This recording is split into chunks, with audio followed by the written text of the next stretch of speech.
Demi kemuliaan engkau, dia akan menyesatkan seluruh manusia. Satu golongan yang selamat daripada disesatkan oleh syaitan, oleh iblis, ialah ibadak, hamba-hamba engkau. Maka sifat kita menjalankan tugas sebagai seorang hamba, berkahwin sebagai seorang hamba, bekerja sebagai seorang hamba, beribadat sebagai seorang hamba, makan sebagai seorang hamba, bergaul sebagai seorang hamba, kita tidak akan melakukan perkara yang terlarang, bahkan kita akan menjaga apa-apa yang dibatasi oleh Allah Subhanahu Wa Taala, kerana hamba perlu mengikut kehendak tuannya. Tidak boleh melakukan perkara yang diharamkan dan wajib melakukan perkara yang diwajibkan, kerana hamba itu apa juga suasana apabila kita hidup sebagai seorang yang memperjalankan diri atas dasar kehambaan kepada Allah, Allah akan berikan kemuliaan. Nabi Khidir dapat rahmat, Nabi Khidir dapat ilmu laduni kerana dia seorang hamba. Dalam suratul Kahfi, fawajada 'abdan min ibadina atainahu rahmatan min indina wa 'allamnahu min ladunna ilma. Dan barang siapa yang membaca surah Sayyidul Istighfar di pagi hari, mati sebelum petang masuk syurga. Barang siapa baca Sayyidul Istighfar di petang hari atau di malam hari, mati sebelum pagi masuk syurga. Di dalam Sayyidul Istighfar disebut wa ana abduk, saya adalah hamba engkau. Maka Nabi SAW orang yang amat merendah diri, bahkan Sayyidul Mutawadhi'in, pemimpin kepada orang-orang yang merendah diri. Baginda diberikan pelbagai keistimewaan kerana baginda menyadari baginda hamba, dan baginda melaksanakan tugas sebagai seorang hamba, dan memperkenalkan kita semua manusia dan jin adalah dilantik oleh Allah untuk hidup atas muka bumi bagi memperhambakan diri kepadanya. Jawatan kita nombor satu, liya'budun, yang kita mengaku iyyaka na'bud wa iyyaka nasta'in. Na'bud, dan kita mengaku kita mengaku inna salati wa nusuki wa mahya wa mamati, sesungguhnya hidup aku, ibadat aku, hidup dan mati aku kerana Allah, Tuhan semesta alam. Maka satu-satunya golongan yang selamat daripada disesatkan oleh syaitan, iblis dan syaitan, ialah orang yang melaksanakan tugas sebagai hamba Allah. Dalam Al-Quran Allah berfirman, inna ibadi laisa laka alaihim sultan wa kafa bi rabbika wakila. Sesungguhnya hamba-hambaku, kamu tidak mampu untuk menguasai mereka, Allah menjadi wakil pemelihara mereka. Dan iblis bersumpah kepada Allah, fa bi izzatika la ughwiyannahum ajma'in illa ibadaka minhumul mukhlasin. Demi kemuliaan engkau, dia akan menyesatkan seluruh manusia.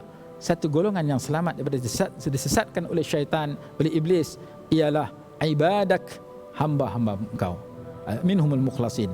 Ketika mana kita sebagai manusia biasa terlanjur daripada melakukan kesalahan dan dosa, ditawarkan untuk agar dosa kita dibersihkan, disucikan, diampunkan. Tawaran itu diberikan kepada orang yang menyadari dirinya sebagai hamba Allah. Disebutkan dalam surah Az-Zumar, qul ya ibadiyalladzina asrafu ala anfusihim la taqnatu min rahmatillah. Katakanlah, wahai hamba-hambaku yang terlanjur melakukan kesalahan, jangan kamu semua berputus asa daripada rahmat Allah. Innallaha yaghfirudz dzunuba jami'a. Sesungguhnya Allah mengampunkan segala dosa. Innahu huwal ghafurur rahim. Jadi Allah menawarkan nak ampun dosa siapa? Orang yang menyadari dia sebagai hamba Allah. Ketika dia terlanjur, dia kembali memperhambakan diri pada Allah dengan beristighfar dan bertaubat, maka Allah akan menyucikan dosa-dosa orang yang melaksanakan tugas. Apabila bersalah, cepat bertaubat. Apabila diberikan nikmat, ia bersyukur. Apabila diuji dengan bala, ia bersabar. Apabila dia mendapat ujian, dia bersabar. Mendapat kenikmatan, dia bersyukur. Apabila dia duduk dalam dosa maksiat, dia segera beristighfar, bertaubat. Apabila dia duduk dalam ketaatan, ia melihat ketaatan itu adalah anugerah Allah kepada dirinya. Syuhudul minnati wal fadli minallah. Orang yang sedemikian akan diberikan kepadanya keistimewaan. Jadi kita pelajari pada malam ini satu tajuk berkenaan dengan merendah diri, contoh-contoh daripada Nabi SAW, contoh-contoh ayat Quran dan hadis. Mudah-mudahan kita menyadari bahawasanya sifat inilah yang mengangkat seseorang, yang menghampirkan diri pada Allah. Dan sifat hampir kepada Allah adalah keinginan orang-orang yang mulia.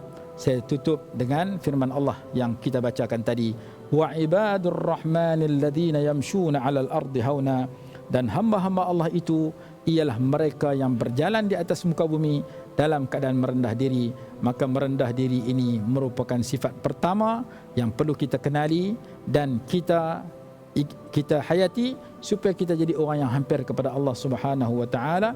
Di antara tanda orang merendah diri ialah ia menerima segala kebaikan dan ia tidak membangkang kebaikan dan tidak memandang hina kepada orang ramai yang ia gauli.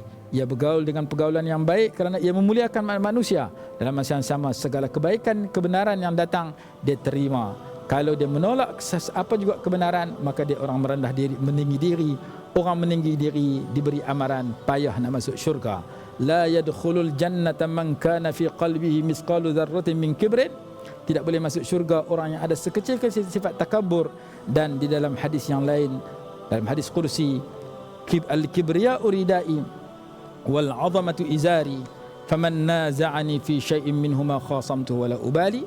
Sifat takabur, meninggi diri, membesar diri, sombong dan angkuh adalah pakaianku, adalah sifatku sahaja. Allah Ta'ala sebut, siapa cuba merebut sifat itu, aku musuhi dia, aku tidak peduli. Allah memberi amaran, siapa yang tinggi diri dia musuh Allah, siapa merendah diri dia kekasih Allah. Jadi mudah-mudahan tajuk yang kita pilih dan kita bicarakan pada malam ini merupakan satu tajuk yang penting yang dapat kita kenali dan hayati dalam kehidupan.